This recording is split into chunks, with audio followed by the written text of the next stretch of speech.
people come together, magic happens, right? Interactions just aren't there for you in a video call. This event provides value the day you walk in the door.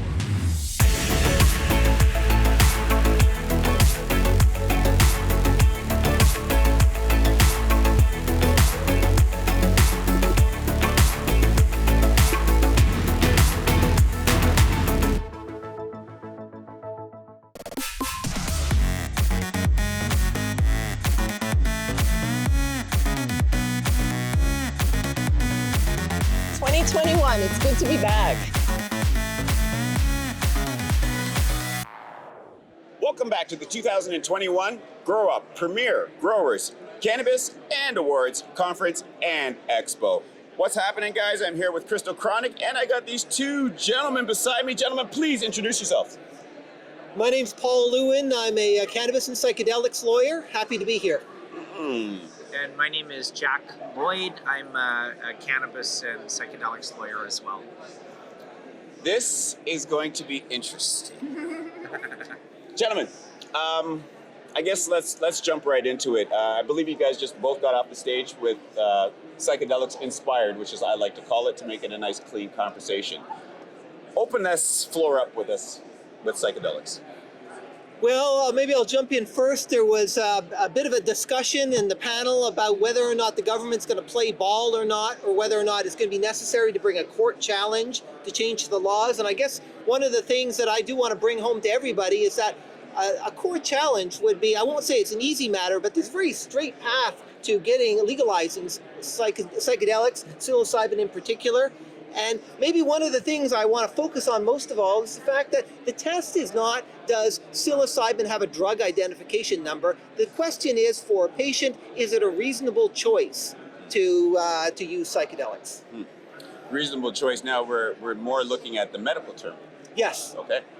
Although, you mentioned that as well, and I'll say this too, it's kind of a passion of mine, but there's a little known charter right called freedom of thought, in which healthy people can use psychedelics in a variety of, it can be used for mindfulness, for peace, for calm, for spirituality, for concentration, and there's no reason why healthy people can't use this fantastic tool. So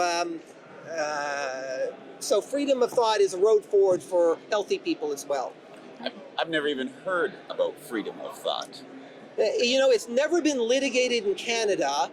Some thinkers describe it as the most important of all rights, the foundational right. And there's two times it's been mentioned by the Supreme Court of Canada. Both of them, one of them was a pedophile and one of them was a white supremacist, awful types of thought. Wow. And yet the Supreme Court of Canada was still very respectful about the idea of freedom of thought. And I contrast that with all the good that psychedelic freedom of thought could bring about. And imagine how strong a case like that would be. So do you think the government's going to play ball, or do you think we're going to have to push them? You know what? I'm going to pass that question on to Jack. I do think that there's going to be litigation. So with cannabis, we had a seminal case called Parker that essentially paved the way to the legalization of cannabis, and I do think that we need a Parker for psilocybin. I find it very interesting being at the Cannabis Expo with sort of the emergence of the psilocybin industry, because with cannabis, say 2009, we would have these expos and people would be selling seeds, or you could cannabis would be openly on sale, and right. It was a very interesting situation, and I'm not seeing that with psilocybin. Psilocybin appears to be proceeding almost in a manner in which, the federal government is dictating the tempo of the patterns of change, and I do think that litigation is the way to say, all right, federal government, you don't dictate the tempo of change. A, we have freedom of thought, certainly, and B, people's reasonable medical choices regarding what they use to treat treatment-resistant depression and issues like that. All of that is protected by the charter. So I think litigation is inevitable. That's my view. So pretty much what you're saying then, Jack, the government is really slowing the advancement of this new insightfulness in psilocybin and psychedelics inspired? I think the government is being very strategic in how they're issuing Section 56 exemptions to access psilocybin. And I think they're doing it in order to protect themselves in the event that wonderful lawyers like Paul bring a serious constitutional challenge. I think that's what they're doing. They're being very strategic. So every time they say we're compassionate, say in your head, say they're being strategic. They don't care about patients. Now, with the advancement, or should I say, how is the advancement, or is there any difference in Canada compared to United States for the same product? Is it being more accepted in the United States? You know, one of the big differences between Canada and the United States is they have these ballot initiatives, which we don't have. So we've seen Oregon, Colorado, there's a few other jurisdictions. We don't have those. What we have is the charter. And like with cannabis, when they didn't want to play ball, we went to court and we got access. Right. They may play ball. I don't want to be pessimistic, but that's probably the big difference is that they got ballot initiatives.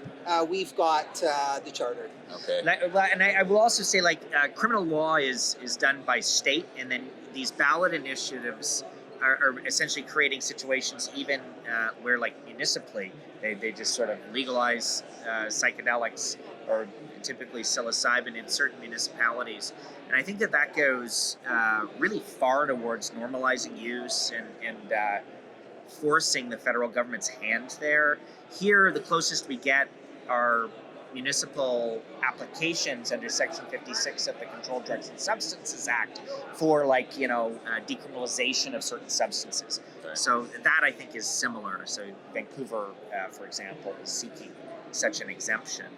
So hopefully, I'm very myopic in my view of the federal government. So sorry. We're all a little Maybe they'll do the right thing. pessimistic. Maybe they'll be good. So Anything is I possible. love. Sorry. That's all right. I love giving cookies to the people that may watch this. What would be something useful, somebody that's looking to get into psychedelics inspired, coming from the law perspective? Well, I mean, one thing they can do is they can bring a Section 56 application, and there is no official formal application. Shoot, you could write it on a napkin and say, "Dear government, I want to be able to use it for XYZ." The reasons you can get a 56 is medical, scientific, or otherwise in the public interest.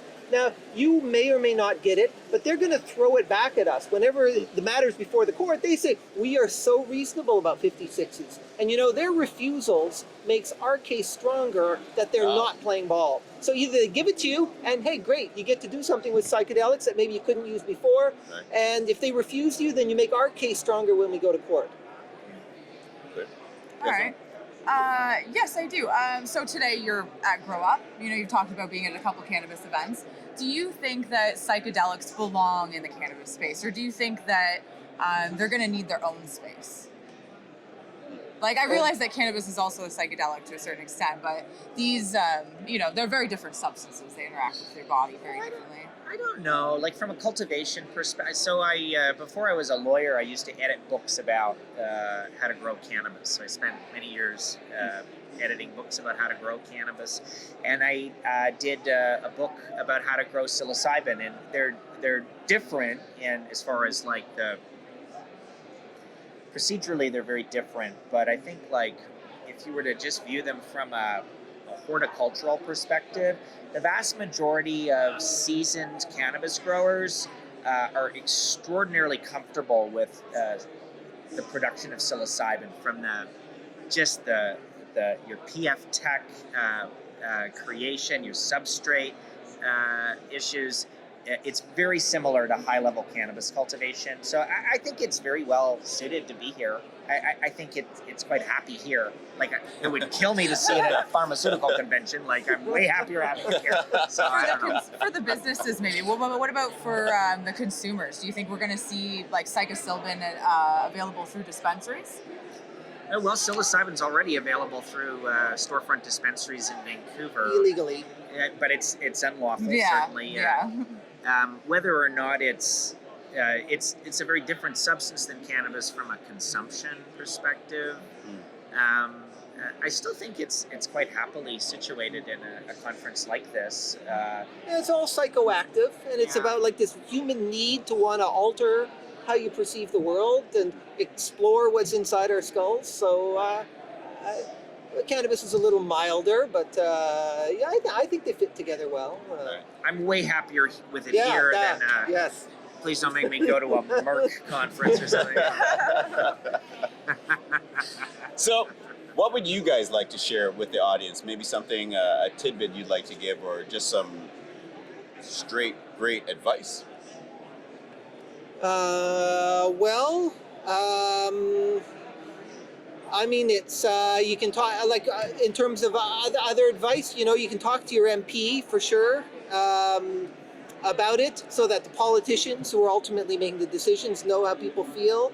And also, you know, generally too, there's this stigma around drug use, and like as lawyers, I mean, nobody faces it more than us in some ways. I mean, we're drug lawyers, but I've just had it with people pretending they don't use drugs. And maybe everyone could just be a little more open about the fact that it's not so bad to be high, and you know, I'm not going to drive around while I'm high, but I'm going to use it responsibly, but nothing wrong with being high. And so do you see any change coming from legislation, these laws? Do you see the law system making room for this? I think the government's going to do so. I think they're going to do something. I do think they're going to do something in 2022, and there's going to be regulations, kind of like in cannabis after the Parker decision in 2001. They brought in the MMARs, which is a system which your doctor signs a form. Right. Send it to the government, or you just keep it on your person, and it's your authority to have it. I think they're going to do it. I think they're going to do the right thing. They know the drug war is almost done. So Excellent. So guys, give yourselves a plug. Where can people find you? well, Cannabis. Both Jack and I work for the law firm Cannabis and Psychedelics Law Group LLP. What's the website, Jack?